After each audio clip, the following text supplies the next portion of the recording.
بسم اللہ الرحمن الرحیم۔ السلام علیکم۔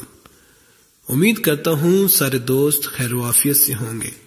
دوستو، حضرت عثمان غنی رضی اللہ تعالی عنہ کا بینک کرنٹ اکاؤنٹ سعودی عرب کے ایک بینک میں خلیفہ سوم حضرت عثمان بن عفان رضی اللہ تعالی عنہ کا آج بھی کرنٹ اکاؤنٹ ہے۔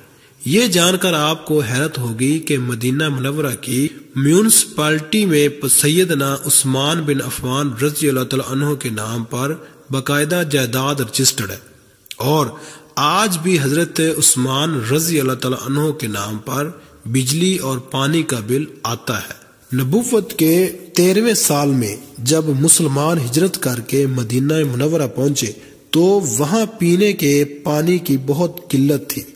مدینہ منورہ میں ایک یہودی کا کنواں تھا جو مسلمانوں کو پانی مہنگے داموں فروخت کرتا تھا۔ اس کنویں کا نام بحر روما تھا۔ وہاں ان حالات سے پریشان ہو کر مسلمانوں نے رسول اللہ صلی اللہ تعالی علیہ وآلہ وسلم سے شکایت کی اور اپنی پریشانی سے آگاہ کیا۔ اللہ کے نبی صلی اللہ تعالی علیہ وآلہ وسلم نے فرمایا، کون ہے جو یہ کنواں خریدے اور مسلمانوں کے لیے وقف کر دے؟ ایسا کرنے پر اللہ تعالیٰ اسے جنت میں چشمہ عطا کرے گا۔ حضرت عثمان بن عفان رضی اللہ تعالیٰ عنہ اس یہودی کے پاس گئے اور کنواں خریدنے کی خواہش کا اظہار کیا۔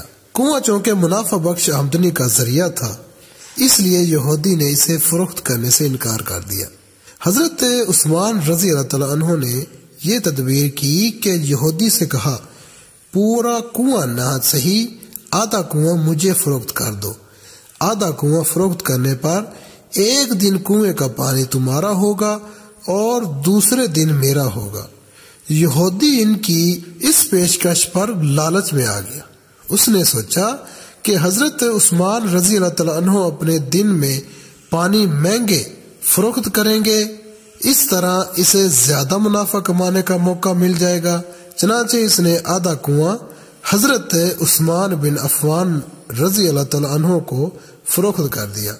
سیدنا عثمان غنی رضی اللہ تعالیٰ عنہ نے وہ کنواں اللہ کی رضا کے لیے وقف کر کے اپنے دن مسلمانوں کو کنویں سے مفت پانی حاصل کرنے کی اجازت دے دی۔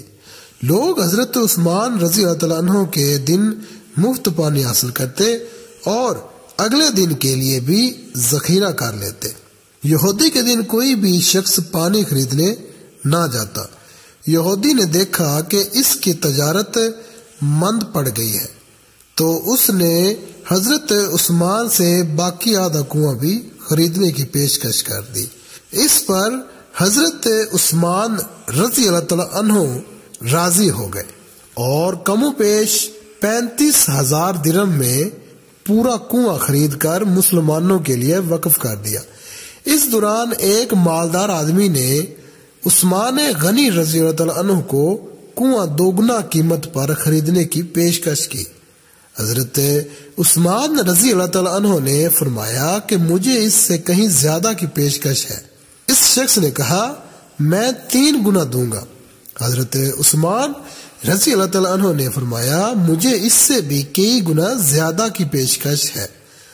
اس طرح وہ شخص رقم بڑھاتا گیا اور حضرت عثمان رضی اللہ تعالیٰ عنہ یہی جواب دیتے رہے، یہاں تک اس آدمی نے کہا کہ حضرت آخر کون ہے جو آپ کو 10 گنا دینے کی پیشکش کر رہا ہے؟ سیدنا عثمان رضی اللہ تعالیٰ عنہ نے فرمایا کہ میرا رب مجھے ایک نیکی پر 10 گنا اجر دینے کی پیشکش کرتا ہے۔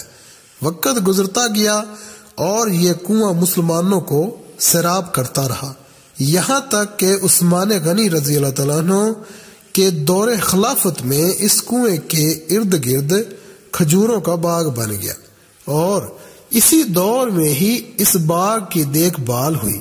بعد ازاں آل سعود کے عہد میں اس باغ میں کھجور کے درختوں کی تعداد تقریباً 1550 ہو گئی۔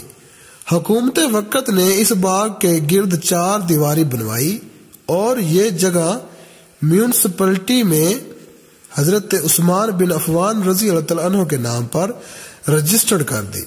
وزارت زراعت یہاں کے کھجوریں بازار میں فروخت کرتی اور اس سے حاصل ہونے والی آمدنی سیدنا عثمان بن عفان رضی اللہ تعالیٰ عنہ کے نام پر کرواتی رہی۔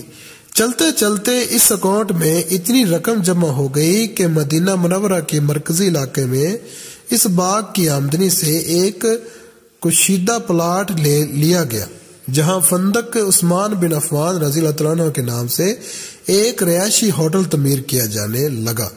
اس رہائشی ہوٹل سے سالانہ 50 ملین ریال آمدنی متوقع ہے، جس کا آدھا حصہ غریبوں اور مسکینوں کی کفالت اور باقی آدھا حضرت عثمان بن عفان رضی اللہ تعالیٰ عنہ کے بینک اکاؤنٹ میں جمع ہوگا۔